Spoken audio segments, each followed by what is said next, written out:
আসসালামু আলাইকুম বন্ধুরা, কেমন আছেন সবাই? আশা করি ভালো আছেন। আপনাদের দোয়ায় আমিও ভালো আছি। তো আজকে আমি আপনাদের সাথে শেয়ার করব কিভাবে আমি ড্রাগন গাছ রিপোর্টিং করি এবং তার জন্য মাটি প্রস্তুত এবং টব রেডি করি। তো আমি কিন্তু আমার চ্যানেলে বিভিন্ন গার্ডেনিং নিয়ে ভিডিও শেয়ার করি এবং টিপস শেয়ার করি। আপনাদের যদি সেই টিপস পেতে হয় তাহলে অবশ্যই আমার চ্যানেলটি লাইক অ্যান্ড সাবস্ক্রাইব করে পাশে থাকবেন। তো চলেন ভিডিওটি শুরু করা যাক। রিপোর্টিং এর মাটি প্রস্তুতির জন্য ফার্স্টে বাগানে পূর্ণ মাটি নিচ্ছে, এটা কিন্তু ঝুরঝুরে থাকতে হবে এবং একটা পুষ্টি উপাদান খাদ্য নিব, সেটা হলো ডিমের খোসা। এটা ডিমের খোসা কিন্তু একদম ব্লেন্ডারে গুঁড়ি করে নিলে ভালো হতো। আমি ব্যস্ততার মাঝে করেছি তাই গুঁড়ি করতে পারলাম না, হাত দিয়ে দিলাম। এরপরে যে উপাদানটা দেবো সেটা আরো একটি ভালো খাদ্য, এটা হলো পেঁয়াজের খোসা। এখানে কিন্তু পেঁয়াজের শুকনো খোসা নিয়েছি, উপরের যে খোসাটা থাকে। আমি কিন্তু ড্রাগন গাছ এবং অন্যান্য গাছ এমনভাবে লাগাই যেগুলো আমার খরচ কম পড়ে এবং আমি যেটা নিজের ঘর থেকেই পেতে পারি। তো পেঁয়াজের খোসা কিন্তু ড্রাগন গাছে ব্যবহার করলে কিন্তু ফাঙ্গাস আক্রমণ হয় না, পোকামাকড় আসে না। এরপরে দিয়ে দিব অত্যন্ত প্রয়োজনীয় ড্রাগন গাছের ক্ষেত্রে বিশেষ করে, সেটা হলো বালি। ড্রাগন গাছ একটা জাতীয় গাছ, তাই এটা কিন্তু পানি কম দিতে হয়, তাই এখানে বালিটা অবশ্যই দিতে হবে যাতে মাটি শুকিয়ে যায়। আমি গাছটা রিপোর্টিং করছি তার একমাত্র কারণ হলো এই বালির কারণে। আমি যেহেতু প্রথমেই ড্রাগন গাছটা লাগিয়েছিলাম, তো আমার এত ধারণা ছিল না, আমি অতিরিক্ত বালির মাঝখানে লাগিয়ে দিয়েছি। তো অতিরিক্ত বালিও দেওয়া যাবে না, আবার অতিরিক্ত কমও দেওয়া যাবে না, একদম ঠিকঠাক। আমি ওখানে 3 ভাগের 4 ভাগের 1 ভাগের মতো বালি দিয়ে দিয়েছি। এতটুকু পরিমাণে বালি দিলেই কিন্তু এনাফ।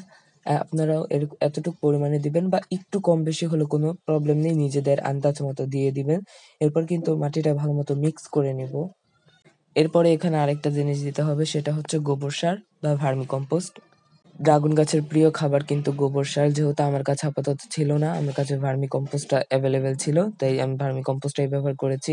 এখানে কিন্তু 4 ভাগের 1 ভাগ ভার্মি কম্পোস্ট দিয়েছি। যেহেতু আমি রিপোর্টিং করব, ডাইরেক্ট গাছ লাগাবো না। যদি ডাইরেক্ট গাছ লাগাইতাম তাহলে কিন্তু 3 ভাগের 1 ভাগ অথবা 4 ভাগের 2 ভাগ দেয়া লাগতো। সবাই চেষ্টা করবেন যাতে গোবর সারটাই দেওয়ার, কিন্তু না হলে ভার্মি কম্পোস্টও দেওয়া যাবে। ভার্মি কম্পোস্টেও কিন্তু অনেক পুষ্টি রয়েছে। এরপর আমি টবটা রেডি করছি। টবের নিচে একটা ফুটো করে নিয়েছি এবং ফুটোর উপরে আমি মাটির ভাঙা টবের টুকরো নিয়ে নিয়েছি। আর এখানে কিন্তু আমি আগে বালি দিয়েছি। আমি শুধু বালিই দিয়েছি, কিন্তু এখানে কিন্তু বালির আগে 4-5টা পাথর দিয়ে একটা লেয়ার দেওয়া দরকার ছিল। ব্যস্ততার কারণে দিতে পারিনি। আমি আসলে অনেক চাপ ছিল, সেই চাপের মধ্যে আমি কাজটা করেছি। তো এখানে বালি দিয়ে দিবেন, আপনারা কিন্তু 4-5টা দিয়ে দিবেন। এরপরে এখানে যে মাটিটা মিক্স করেছি সার মাটি, এই মাটিটা কিন্তু দিয়ে দিব। মাটিটা ততটুকু পরিমাণে ভরাট করে নেব, একটু জায়গা রেখে, যাতে আমি এই গাছটা বসাতে পারি। এতটুক জায়গা রেখে কিন্তু আমি বসাবো। এই মাটিটা কিন্তু অনেক ভালো ড্রাগন গাছের ক্ষেত্রে। আর পেঁয়াজের খোসাটা কিন্তু সাথেই দিয়ে দিতে হবে, এটা কিন্তু পরে ডিকম্পোস্ট হয়ে গাছের খাদ্য জোগাড় করবে, তাই পেঁয়াজের খোসা কিন্তু এভাবেই দিবেন। এই দেখুন আমার এই গাছটাই কিন্তু মূলত এই যে শুকিয়ে গিয়েছিল, এখন যেহেতু মাটি কয়েকদিন বৃষ্টি ছিল ভিজে, আবার গাছটা পরিপুষ্ট হয়ে একটি কচি ডাল বের হচ্ছে। তো তাই ভাবলাম যেহেতু ঠান্ডা একটা ভাব আছে, তো এখন এই রিপোর্ট করার একদম মোক্ষম সময়, এই সময় রিপোর্ট করলে অনেক ভালো। তো চেষ্টা করবেন যাতে শিকড় সহ তুলতে, কারণ শিকড় কিন্তু তুলে গেলে গাছের গ্রোথে অনেক সমস্যা হয়। তা আমি চেষ্টা করছি আমি একদম শিকড় সহ তোলার, কিন্তু 1-2টা শিকড় হয়ে গেলে, মানে উঠে গেলে কোনো প্রবলেম নেই, সেটা কোনো ব্যাপার না। এরপর কিন্তু ড্রাগন গাছটা ধরে আমি মাটি চাপা দিয়ে দিলাম, মাটি একদম ভরে দিলাম।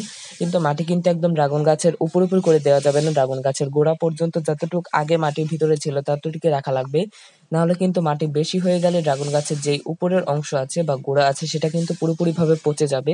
ড্রাগন গাছের কিন্তু মেইন ভিতরে একটা কাণ্ড থাকে শক্ত, এটা কিন্তু পচে গেলে ড্রাগন গাছ আর বড় হয় না, মরে যায়।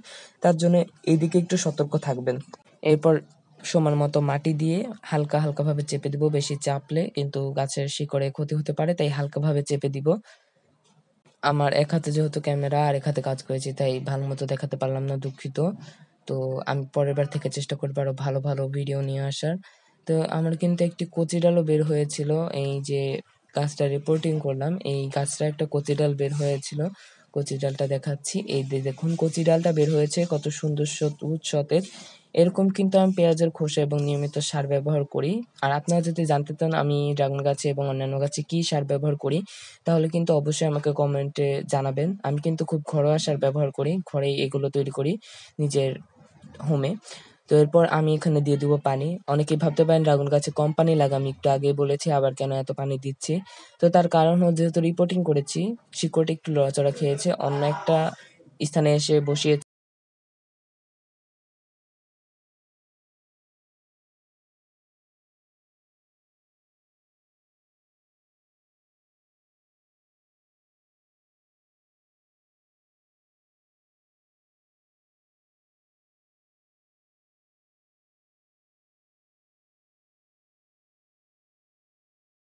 after 20 days.